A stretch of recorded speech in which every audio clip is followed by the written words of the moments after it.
we've prepared the brand new Kia EV9 for you.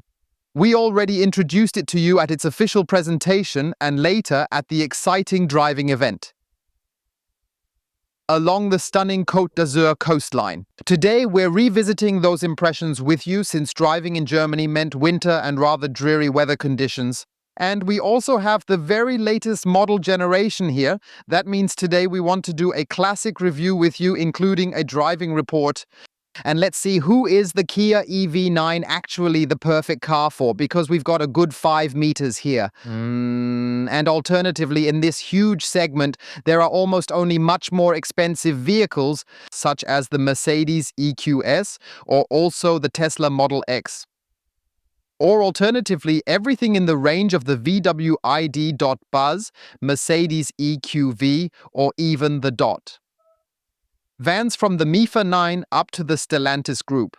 So I think I could imagine that someone who isn't really into the whole van life thing might actually be able to handle the size proportions of the Kia EV9, Stefan, right? I think so too, yeah. It starts here in Germany at just over 72,000 euros, rear-wheel drive, meaning 150 kilowatts, 204 horsepower, 350 newton meters, with the electric motor positioned on the rear axle. And then, accordingly, it drives the rear axle. We have it in the all-wheel drive version. All-wheel drive means 2 electric motors, one on the front axle and one on the rear axle, combining for 385 horsepower of system power with just over 600 newton meters of torque. And of course, we'll take a look at how much punch it has, how fast it goes, or how long it takes from 0 to 100. Then, in a second video, we'll do a consumption test again. We've already done that for you before. At 8 degrees in winter, and today we have a good 22 degrees, so we'll see. Back then, the numbers were already quite ambitious due to the design, right, Stefan? Yes, it was a bit more, but it's a battleship. And let's take a look. Is it perhaps even super efficient during the summer months now? I'd say, before we waste any more time, could you please check if you're already part of the einfach elektrisch community? If not, we'd really appreciate your support with a sub. That way you won't miss the summer drive. Now let's get started with the Kia EV9.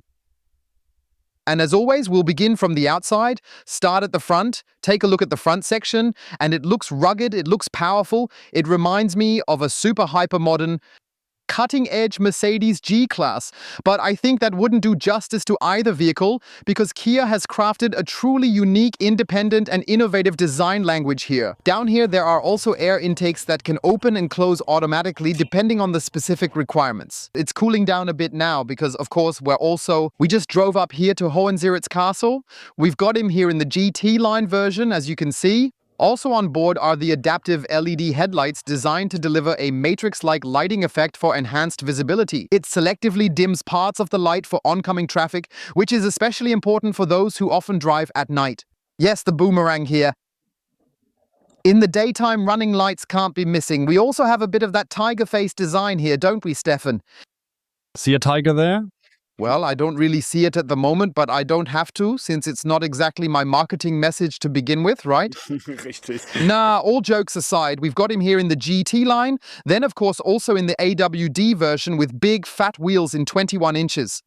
I think it's a stylish design because on one hand it's designed to be super aero efficient, and on the other hand it's also crafted to have a nice look, so you'll definitely want to buy it. 28545 R21 are the dimensions, and we've got it in ocean blue metallic, which is actually the color chosen for the market launch.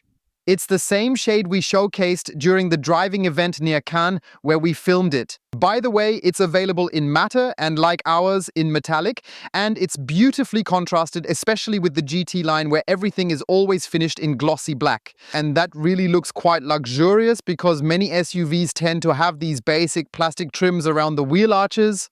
Kia says no, with the EV9 we're not cutting any corners here. I truly hope this level of quality is reflected throughout the entire vehicle. Yes, a nice glossy black roof rail is important for the enthusiasts of the refined roof rack sport, right? And a bit for the aesthetics. A sleek, shiny black window line. That means Kia has intentionally chosen to steer clear of chrome here. So all fans of polished chrome or anodized aluminum, they'll unfortunately have to look elsewhere for that. Settle for it just being glossy black, but I think it's super high performing. Looks sleek. The only thing I don't find performant here is this ocean blue metallic painted shark lock, which seems a bit out of place. Well, some people just can't seem to manage it. Yeah, just go ahead and integrate them into the windows, the side mirrors, and the overall bodywork of the car. But they totally nailed it. KIA probably watches our videos sometimes, right? Right, huh? Rear wiper here? No, but I know why I'm here. It's such a shame when this lump is here. Not nice at the car wash either. Where's it, Stefan? Always so sharp. Right under the spoiler. Oh, nice. Look, here integrated directly into the rear edge spoiler is the rear wiper seamlessly blending in. I have to say, I really like it a lot. And we've got the digital rear view mirror as well with a camera integrated here. To match it perfectly, was installed.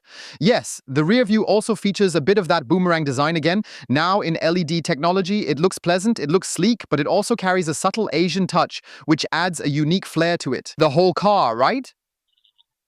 But that's what you'd expect with a Korean car, no? Exactly, so what else would you even think of doing? 5.01 meters long, you can see my arms don't even stretch to fully cover this enormous SUV. It's 1.98 meters in width, and when you factor in the large side mirrors, the total width measures 2.26 meters. That means the left lane is 2.10 meters, right? Might be a bit tight. Yes, wheelbase 3.10 meters, height 1.75.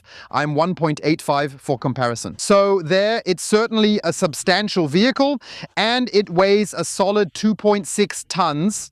The significant weight isn't solely due to its massive body, but also stems from its enormous battery pack.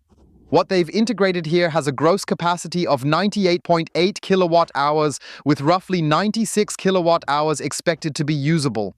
We've integrated 800-volt technology, which is all about enabling fast charging, and we're looking forward to putting that to the test with you later on. Yes, by the way, it charges here at the back, meaning the flap opens electrically. Kia clearly outperforms Mercedes here. My EQS required manual flap opening every time. 3-phase with up to 0.0. 11 kilowatts, we can charge here with AC alternating current, and then DC. Probably with up to 210 kilowatts, which should get it from 10 to 80% in a good 21 minutes. What I would wish for, and this isn't just specific to the Kia EV9, but generally for the new large batteries, would be at least an optional 22 kilowatt charger, Stefan. Yeah, even then, it would take nearly 5 hours to fully charge. That would still be good. That would truly be sensational, as charging for 5 or 10 hours on AC could make a big difference, especially for those without the option to charge at home overnight, or perhaps street parkers, meaning that in principle, within those 3 or 4 hours before blocking fees kick in, please get rid of these blocking fees. Dear charging card providers, so that our friends who enjoy the refined sport of street charging can simply charge their cars more easily. By the way, that would make me even happier. And they would obviously have an advantage because theoretically in 3 hours they could recharge 66 kilowatts, or in 4 hours even 88 kilowatts. The EV9 begins at a starting price of just over 72,000 euros. It features an electric motor on the rear axle, rear-wheel drive, 150 kilowatts, 204 horsepower, and 350 newton meters of torque.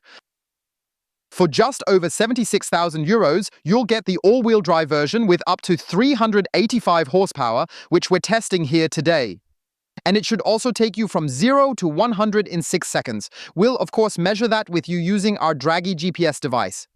And it should also reach a top speed of 200 kilometers per hour. 600 newton meters is the torque. I think the all-wheel drive version would definitely be my top choice. What's your personal opinion on it? I'm with you on that. Though, for most average folks, rear-wheel drive is usually sufficient. Yeah, though you've got 2.6 tons here. You have to move that. That's why I'm saying I'm actually on your side. But I think it's enough for a cruiser, wouldn't you agree? Yeah, let's go ahead and take a look under the hood right now. Because with the EV9, Kia has also designed a spacious frunk where we can store the Type 2 charging cable along with the vehicle-to-load equipment. That means you can also draw power from the battery with up to 3.6 kilowatts. Here, there's also a nice safety pack, which includes the first aid kit and warning triangle. Everything's neatly lined with a rubber mat here, so there's no rattling or clattering at all. It's done with high quality. Also very, very nicely insulated here, so no water can get in. Insulated hood for four-wheel drive, washer fluid, filler neck. I have to say, this makes TIA solid. Yeah. They have understood that. And let's be honest now. Who here doesn't need a frunk? Seriously. Feel free to write that in the comments because I find it super handy in winter during bad weather. You can just keep your charging cable after dragging it through the wet weather and snow slush separate from your luggage. That's so handy. Honestly, no one can say, nah, I don't need that. Such nonsense doesn't interest me at all, right? What's your take? Yeah, that's correct. Now let's check out how a Korean hood actually sounds, shall we? 3, 2, 1, let's begin. By the way, the F rank has 52 liters for all of you who are looking at the technical data sheet. We've got the intelligent tailgate opening, which works when the car is locked. I approach it with the key fob, the car detects it, and then beep, beep, beep, and the tailgate opens. Just imagine that for a moment because the car is running with the air conditioning so we can keep it nice and comfortable for you with these sunny temperatures, okay? Okay? The trunk, or the rear cargo area, including the third row of seats, provides a total of 333 liters. And I have to say, when I see this, it's decent. Just think about the BYD Tang or other. 7-seaters, the Mercedes EQS, there wasn't much room left at the back there. Not much space. You might fit the suitcase upright. If you arrange 4 suitcases neatly side by side, you can fit some luggage full. Optional, there's more to explore, we'll show you. What's cool about Kia, check it out, the hatch shelf retracts. That's super, super important when you're traveling with 6 people, so it doesn't just lie around at home, you know? Yeah, so did you stow it properly, arrange it neatly like a small double loading floor? You can still fit a bit of stuff in there, right? And what I really love now, well, first, what I don't like, this is all the absolute finest, most high quality, most premium grade plastic material here, right? What's it, folks? Plasty. And I just wish I could have had a bit of nice felt here, perhaps a carpet or some Alcantara instead. Something that fits the budget for our valued Kia customers, but please, no hard plastic. Don't you agree with me on that, Stefan? No, not anymore now. I think it's a bit of a shame, honestly. What's really nice here is the aluminum elixir. The car has over 23,000 kilometers, and there are a few scratches on it. That's why this is so crucial, otherwise the hard plastic would get scratched up. Then it'd look even worse. Let's dive into the cool stuff. Kia integrates in series electrically retractable headrests. How awesome is that? Look at this. And now the rear seat goes down electrically. And then we don't just have 333 liters anymore, but it feels like well over 800 to 1,000, I'd estimate. You still haven't folded down that second seat bench just yet. Well done, because now you're getting 2 options. The single seats just like the ones we have. Then you've got the choice of a 6-seater or a full-length rear bench with 3 seats. Then you have a 7-seater version, so that's also possible. And then left or right first? Crabums. And so that they can see on the right how it happens, crabums. And then we have over 2,300 liters of surge volume. Stefan, what's going on here? No one can top that. You can even comfortably sleep in here with 2 people, totally relaxed. So I'd say for those who frequently use the trunk, please think about adding the 3rd row of seats. It'll make things easier and avoid any hassle. Then it won't fly through between the seats. There will probably be a net or some attachment there as well. It has to be, otherwise it would be really uncomfortable. And the 3rd row, you can raise it back up electrically. How awesome is that, right? So Kia has really thought this through here, but unfortunately what doesn't work since they're only spring-loaded is the 2nd row of seats. Unfortunately, that's just how it is. If the space isn't enough for you, well, 333 liters with the 3rd row of seats upright. Well, I'd estimate around 800 to 1,000 liters with the 3rd row of seats folded down. 2,300 liters with the 2nd and 3rd row of seats folded down. It can be done electrically first, right, because it also opens electrically. And then you have the option up here on the roof rack at a height of about 1.75 meters to carry an additional 100 kilograms of roof load. So, if someone still says no, the car doesn't offer enough space or options, they still have the 3rd, 4th, 5th, or 6th option, namely a tow hitch, and this tow hitch can pull 750 kilograms unbraked and 2.5 tons braked. That's really powerful because you can fit a big, hefty caravan behind 2 horses or a nice sports boat. So this is truly one of the... But yeah, I'd almost have to say it's definitely among the most powerful towing capacities we've ever reviewed. Very few cars can manage that. Well, I can't really think of anything off the top of my head. I'm just genuinely impressed by what you can actually move here with. And where Kia has once again truly invested some serious brainpower is in the impressive towing capacity of the trailer hitch, specifically with 125 kilograms, where you could probably even fit 4 pedelec bikes. Onto the bike rear rack for all fans of the refined bike rear rack sport to transport. Soon there's little left. It's all round, everything works absolutely perfectly. We've shown you everything outside. I'd say let's have a look inside now. By the way, we've also got double glazing here, 2 panes connected together with a film in between. That means we'll be able to measure the interior noise levels later on. Yes, that's the door paneling. First of all, I think it's quite stylish that not everything is black. You can see here, nicely in the design, a medium grey, dark grey combined with black anthracite. This is nicely, softly padded here. There's a grey finish on the plastic. I assume it's plastic, but I find it all okay. Then we have here a menu for seat massage, steering wheel heating, seat heating, and it all feels very well thought out and cohesive. Seat ventilation and 2 memory functions. Then we've got a nice armrest here, again all crafted from, I believe, vegan leather and padded for comfort. Here's another step design where you can easily close the door. Here, however, is also the handle, window controls, mirror adjustment, child lock in the back, and we've got this black fabric here as well. I really like it as well. Then down here, unfortunately, we have hard plastic, but it appears very high quality thanks to this medium grey to dark grey tone and the subtle grain pattern. Yeah, it doesn't look all that bad. But you know what I don't get? Even my Kia EV6 with the business package has nice felt and carpet in here. Well, what you've put in there now, they've saved on here. And it doesn't cost 60,000. And there's absolutely nothing here, all hard plastic. Here it's rattling and clattering. Please, please, please, Kia, in the next model update, just add a small strip of carpet felt and a thin rubber mat to completely eliminate all the annoying rattling and clattering sounds here. The look at the dashboard once again beautifully highlights the fresh, innovative, and truly modern design that Kia has brought to life here. We have on board a head-up display which also integrates certain augmented reality features and functionalities. I actually think it's quite well executed, but it doesn't quite measure up to the augmented reality experience you typically find in vehicles from the Volkswagen Group or even Mercedes-Benz or the latest models offered by BMW. I'd really like to see a bit more of things flying around like that. Yeah. On board, we essentially have a very, very nice driver's display. Then here, there's also a small display integrated specifically for managing and adjusting the climate systems, which adds to the overall functionality. It's really well done. And here's a nice large display. It's a 12.3-inch driver and infotainment display, plus the small one. So in total, we've got about 26, 27 inches of display area here. I think it's enough.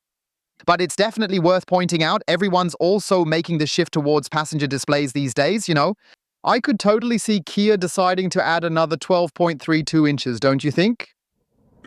Yeah, sure, but what for? That's always something people can argue about, isn't it? Exactly. Let's stay chronological. We have a top-bottom flattened multifunction steering wheel with tactile buttons that provide good feedback, plus rotary dials, which are beautifully designed and toggle, all of which you can operate blindly after a certain familiarization period. Here we have the drive mode switch on board where you can choose between Eco, Normal, Sport and My Drive.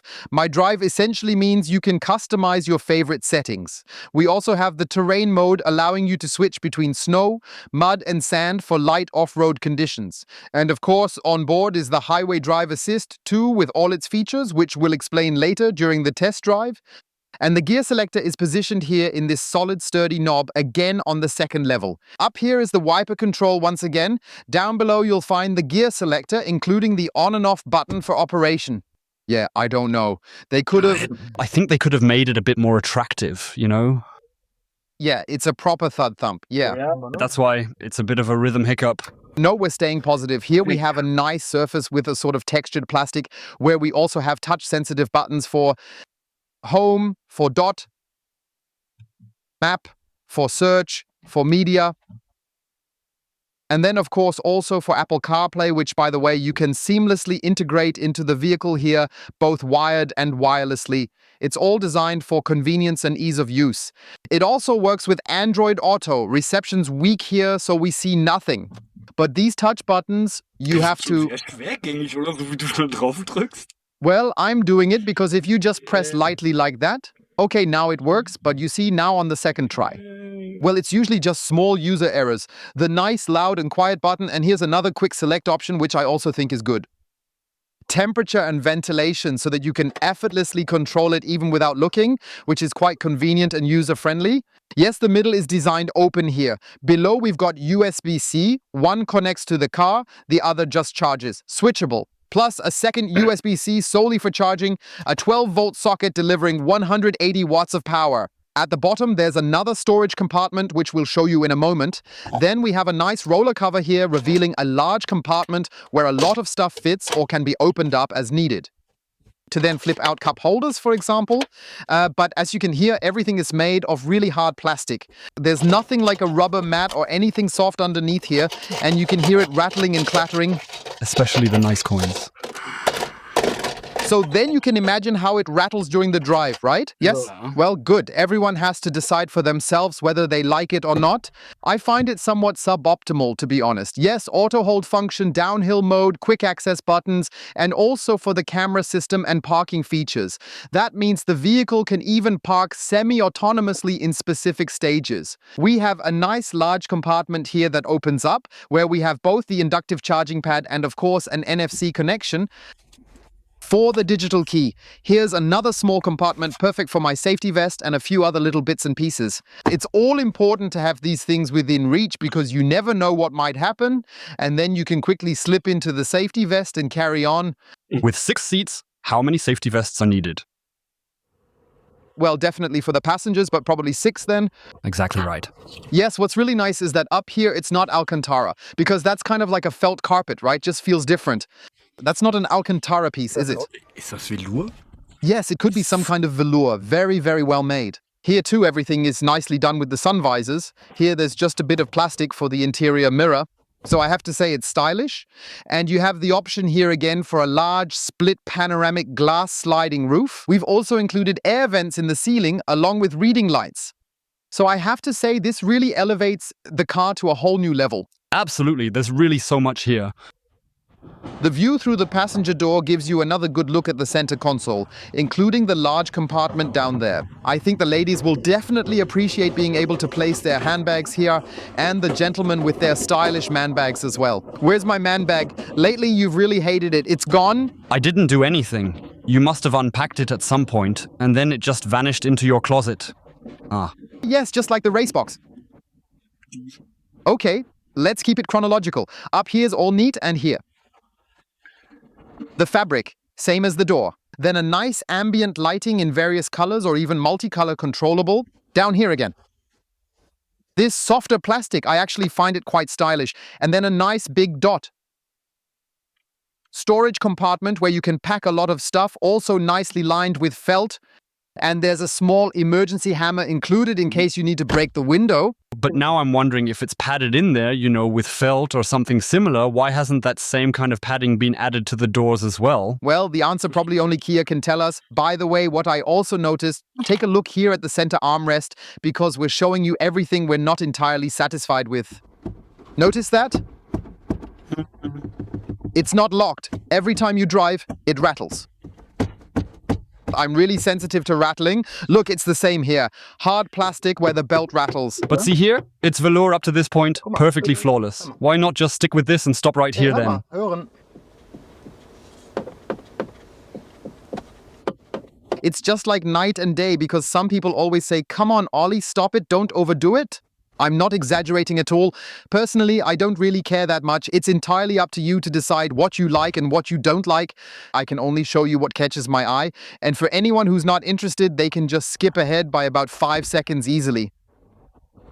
The seats are very well made. That means we have, for one thing, a really nice perforation. We have a two-tone design, again with anthracite black, paired with a light gray, like chalk color, something we know from school. Also very nice on the GT with the GT line embossed here. I really like it. We've got the seat heating included as well. We've got seat ventilation. And Kia, I don't get why drivers almost always have passengers too, don't they? For every man, a woman, or same gender, it's up to each person to decide. Why is there still a massage feature included for the driver's seat? I don't know the actual reason behind that, honestly. Yes, what you can definitely get as well are these fantastic reclining chairs here. That means you can raise the footrest here and then have a kind of power nap function. We have high quality dot floor mats in here. So I think everything is actually quite up to date. What we can also do here is press override, then also move the passenger seat. I'll show you that in just a moment when we're in the back again, explaining why it's absolutely essential, particularly with Stefan.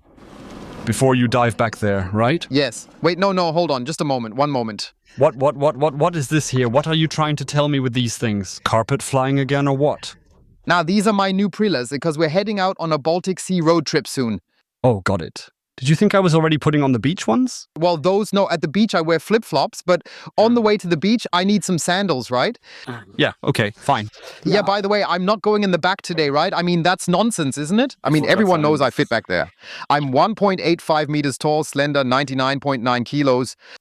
But for you, my highly cherished and beloved community, I'll of course gladly do it again. Yes, exactly.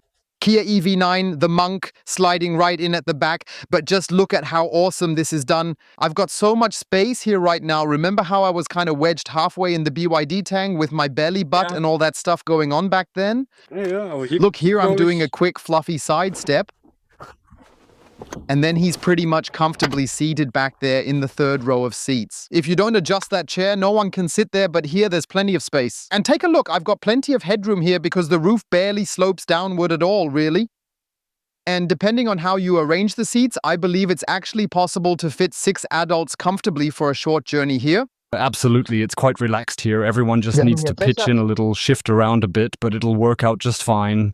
Exactly. We have cup holders back here. I think we also have USB-C ports somewhere around here. And we have ventilation outlets, which is really important in the summer, that we can also cool ourselves. We also have a rear air conditioning system here that we can turn on so we can adjust the temperature of the space accordingly. And here, fresh air comes right out of the roof. We have reading lights so you can comfortably read a book here, and I really can't recommend it enough, the TE magazine. It's just been released, and since the beginning of May, we've been doing the test reviews for you. Feel free to check it out and take a closer look at what we've written about each of the test subjects in even greater detail now. Yes, Stefan, we're coming out now. You'll have to hit the button or something. So I'll slide out smoothly, of course, since I'm naturally very agile and flexible with no problem at all. It's creaking just a bit. We can also adjust the seat angle here quite smoothly and easily. Then let's head to the back seat, shall we? Your thoughts?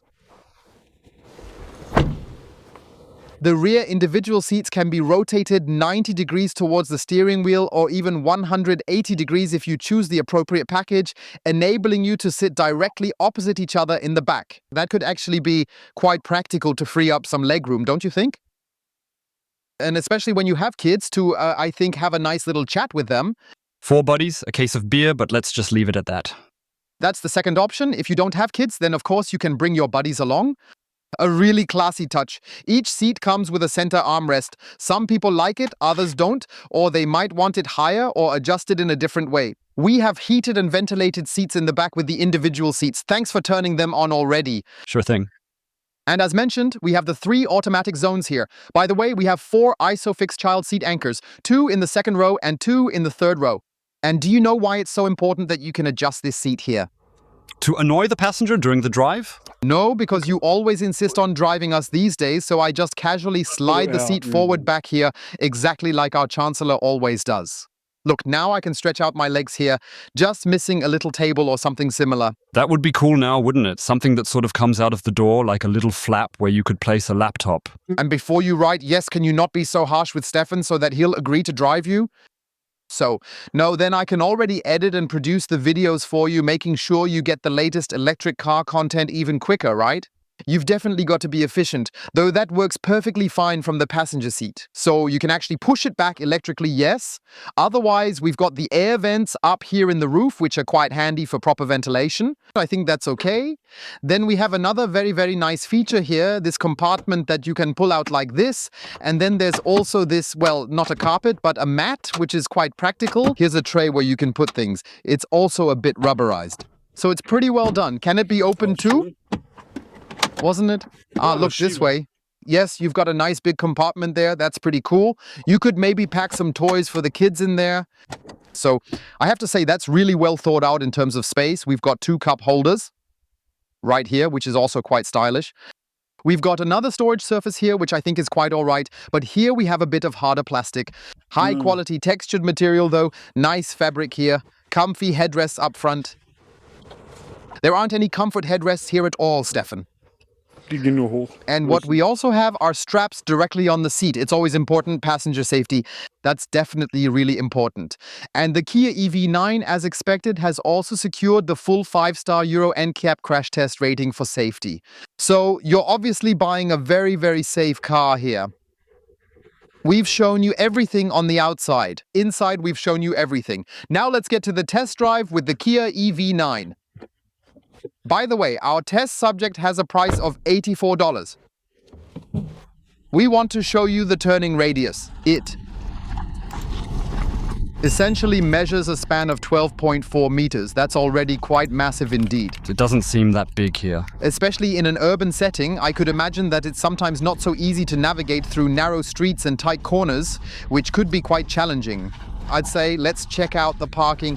What the Kia EV9 currently doesn't have is rear wheel steering. That's a pretty effective feature, as we know from Mercedes, for example, which helps with tighter turns and easier maneuvering. To then reduce the turning circle by a good meter or so, what you can do, of course, is have a solid period. 360-degree camera system. It's actually quite sharp and detailed here, Stefan, don't you think? Of course it is so. Ah, you see, we're already tight on the angle here to get in smoothly with just one single move. Of course, that could be my mistake again. I really should have just parked a bit further back. But you can already see that here with the good 5 meters. This beast, a camera as a support tool, I believe can be quite helpful in this situation. With rear axle steering, it would have easily managed to get around. Exactly. Coming from the EQS, I'm already used to it. And here we have a really great 3D view that can be adjusted in various different directions. We also have, which I find really cool as well, the option here to check the sides carefully, ensuring you won't scrape the rims anywhere. We have 180 degrees to the back, which is always important, especially when you might need to navigate through a tight exit. And in trailer mode, we also have an additional guideline and assistance system, as you'd naturally expect. For the trailer, so you know in which direction it's moving. What we also have on board, of course, is a camera for the front wheels. That means you can see here very, very clearly how it steers. And we have, which I always find super important, a top view so you can see again if there's a bollard or a stone when driving out. And what I also find really great is the 180-degree view when you're coming out of a driveway or a tight alley, checking for pedestrians, cyclists, or anything ahead. I think it's important for kids because the car is so bulky and tall with the hood here. If little children were walking there now, you wouldn't even be able to spot them. I'd say everything up to, say, 1.20 meters I haven't measured, you just don't see. And that's precisely why I believe it's absolutely essential when you're driving such a massive electric SUV with these proportions to fully rely on and utilize the support provided by the camera systems. Yes, we've got some nice cobblestones here where we'll have the opportunity to put the car through its first little endurance test right away. So a bit of rattling and clattering, right? Well then, it's the center console, huh? But that's also somewhat connected to the fact that, for example, in the door panels, you might not have included carpet or felt as part of the overall design concept and layout. So, and of course, these things are naturally suboptimal, just like the Amazon Prime guy, who here somehow is using the road more towards the middle. But we do have a nice SUV where we can just easily navigate around something like that. Yes, felt solves the rattling carpet too, and I simply wished for that because for around 80,000 for such a car, you can definitely expect a little something, right? Yes, you do have a few expectations then. That, I think he handled it really well here with the punch. It's the kind of moment where you can just smoothly cruise around the corner without a worry. He's really sharp on the throttle. We're still driving in normal mode, not even in sport yet. And I think it has a firm yet incredibly comfortable suspension. And I believe the Kia engineers have every reason to be proud of it, especially since we've already covered a significant number of kilometers with the vehicle. We don't just film when we get the car, we always make the video. After a certain period, once we've really used it intensively, and I have to say, it's really smooth. Yeah, it does it really well. Absorbs a lot. You barely notice the bumps. Potholes, it just rolls right over them. You do feel a slight knock in the wheel well, but honestly, that's pretty much all there is to notice. You know, even the 3 meters, wow.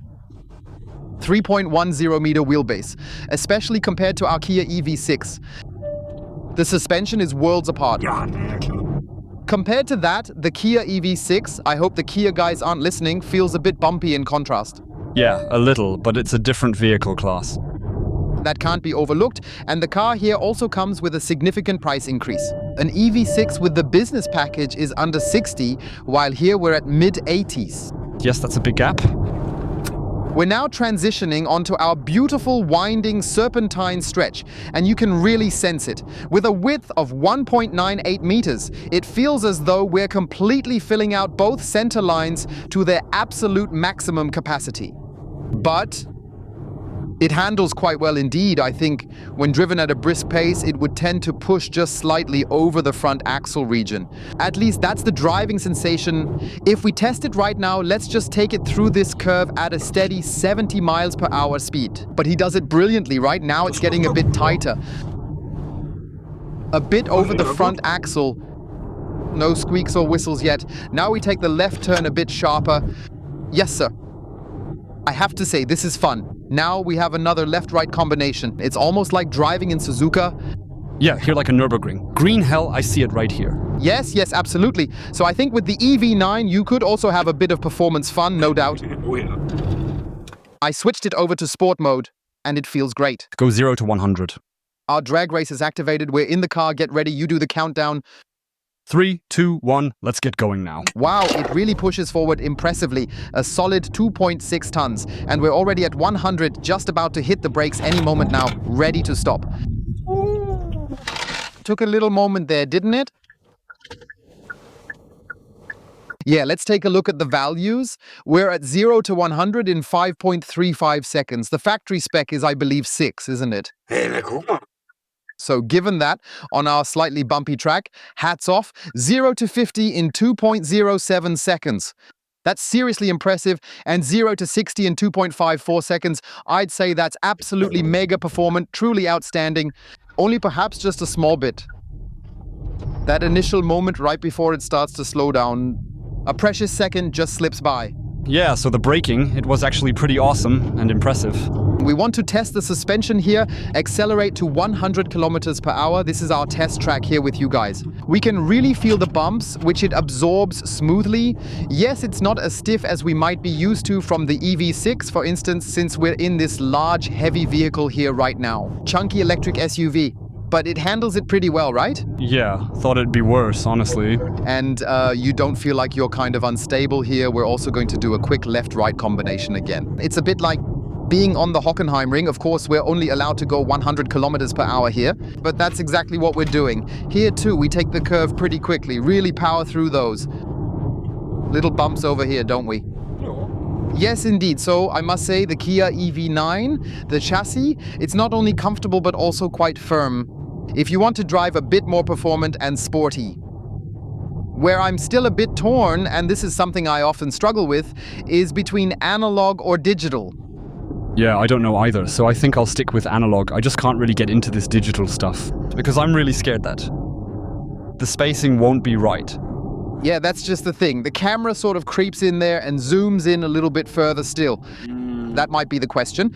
But otherwise, I think there are situations, especially with DOT, certain weather, darkness, conditions, where a camera obviously provides significantly more light than an analog mirror.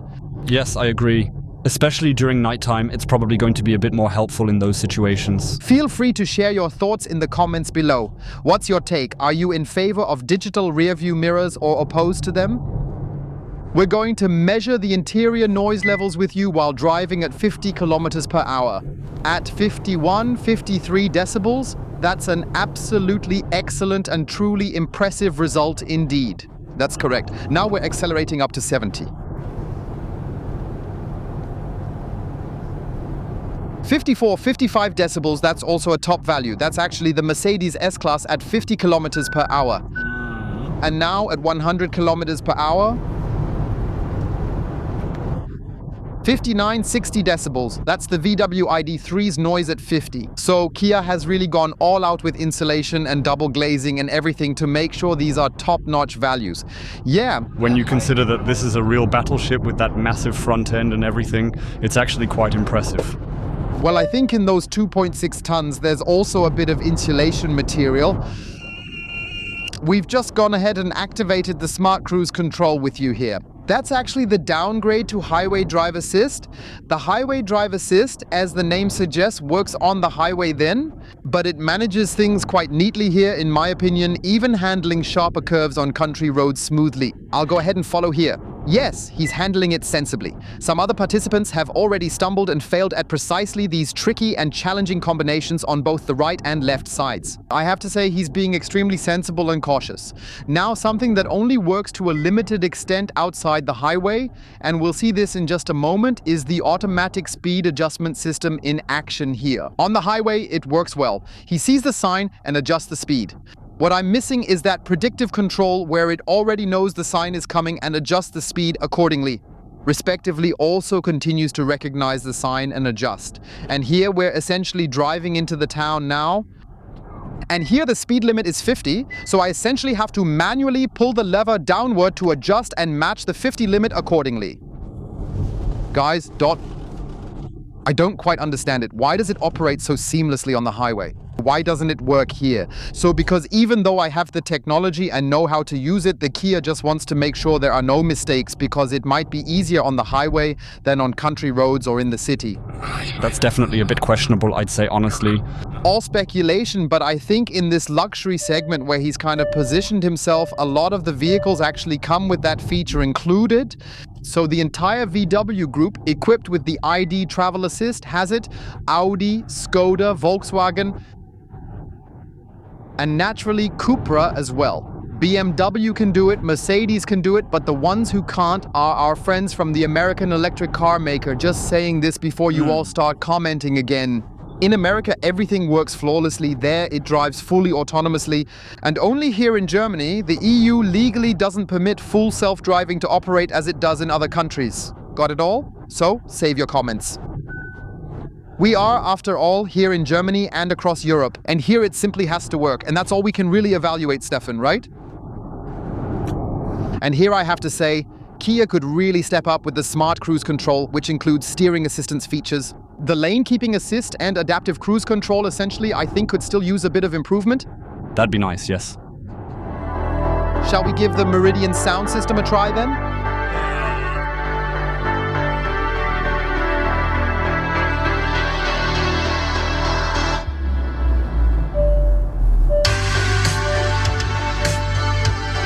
It's fun, right? Yeah, definitely. It's got something. Nice acoustics. Plenty of space here. It really needs to be filled. Let's take a moment to discuss the overall driving comfort here. Thankfully, we've got Stefan's popometer with us. So, what's it actually showing us at this moment? The seats are great. You sit here really comfortably. You have good lateral support. Well, thigh support isn't exactly ideal here, but we can definitely overlook that aspect for now. In terms of comfort and suspension, as we just noted, when you pick up a bit of speed over uneven terrain, we have the feeling that it kind of sways a bit. I think it might be due to the length of the vehicle, like if you compare it to Mercedes, for example, they are a bit flatter and handle that better. So the S-Class, for example, with this one here, it kind of sways a bit. I think it's because of the body design. Yes, so it's particularly a bit uncomfortable when it's not just a single bump where the car sort of dips into the suspension a little more noticeably. That, of course, also has to do with its massive weight.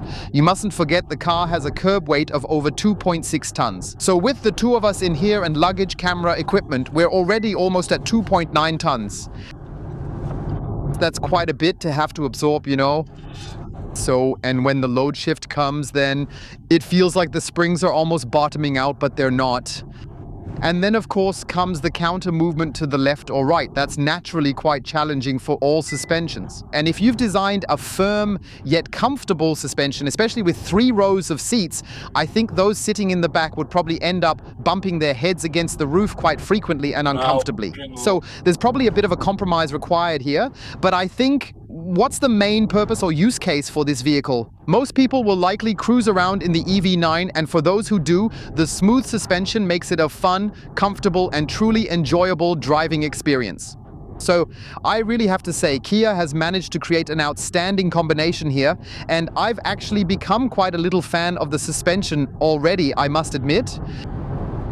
Let's take a moment to dive into the topic of fuel consumption.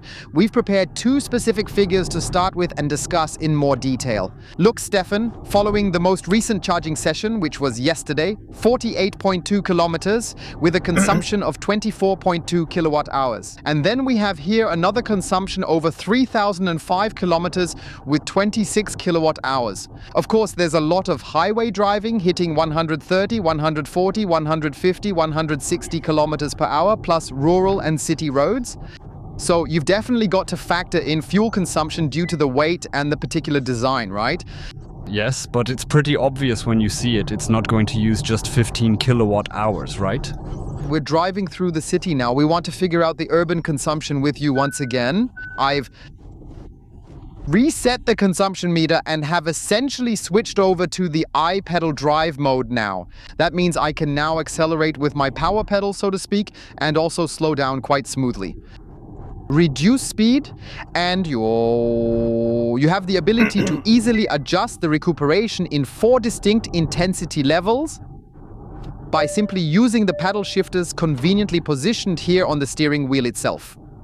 So from level 0 to level 3, plus then of course I-pedal making it even 5 levels. So I believe you can easily vary and adjust it yourself while driving, if that's what you prefer. We've been driving with you through New Brandenburg. We've covered a good 4.4 kilometers and have an urban consumption of 12.4 kilowatt hours per 100 kilometers. Not bad, huh? That's pretty good for such a big car, actually. That means if we extrapolate that to the 96 kilowatt hours net, you could theoretically manage to cover 700 kilometers in the city with that massive battery pack installed. That would be good, yes. And let's assume you have to travel about 35 kilometers daily, then that would be around 20 days until the next overnight charge. Stop. So even if you don't want to depend on street lamp charging, you could probably just DC charge every 20 days, right? A full charge once and then you're good to go. So as you can see, electric mobility is actually versatile in its use. Yes, the consumption at 100, 120, 140 and 160 kilometers per hour on the highway. We'll show you that in a second video, which will be released in a few days. Then along with the charging test from 10 to 80% and of course the highway drive assist, the assistance systems, etc. PP, make sure you don't miss out on the second video here dedicated to the EV9. And with that, let's transition to the interim conclusion for the Kia EV9 from this review and test drive. I have to say, an electric SUV of a special kind, not just because of its exterior presence, which kind of ends up resembling the most modern version of a Mercedes G-Class in Korean, right? Or in Korean, I don't even know how you say it, but it's really nice and sharp, solid, 5.01 meters long, 1.98 meters wide, plus the side mirrors. So you can definitely feel it, 1.75 meters tall. So when I think little kids stand in front of the hood, they'll probably think it's a real giant, right? It's absolutely massive, no doubt. But within this massive structure, there are 6 or 7 seats smoothly integrated into it, plus luggage, plus the frunk and generous comfort, with the second row providing seat heating and ventilation for an exceptionally cozy driving experience. Even in the third row, I find there's still very, very decent space, even for someone my size. So in that sense, you essentially have an electric SUV that almost has a bit of a van-like character. Absolutely, here you've got to consider everything. Like trunk space, volume, access, and overall room. It's truly one of a kind, no doubt about it.